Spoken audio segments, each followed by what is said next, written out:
सोलापूरमध्ये काल झालेल्या अतिवृष्टीमुळे नीलमनगर भाग 4 येथील श्री श्रेयस गारमेंट कारखान्याला 15 ते 20 लाख रुपयांचे मोठे नुकसान झाले आहे। कारखान्यामध्ये सुमारे 15 काम करणारे युवा कामगार आहेत। अचानक आलेल्या पावसामुळे कापड साठवणाऱ्या भागात पाणी साचले।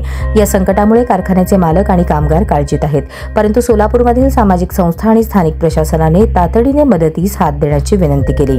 श्री श्रेयस गारमेंटचे मालक म्हणाले, आम्ही गेल्या कित्येक वर्षांपासून कापड व्यवसाय चालवत आहोत। काल अचानक आलेल्या पावसामुळे आमच्या गारमेंटमध्ये भरपूर प्रमाणात नुकसान झालेले आहे। याची आम्हाला आणि आमच्या कामगारांना चिंता आहे। तरी प्रशासनाला विनंती की आमचे झालेले नुकसानीस मदत करावी।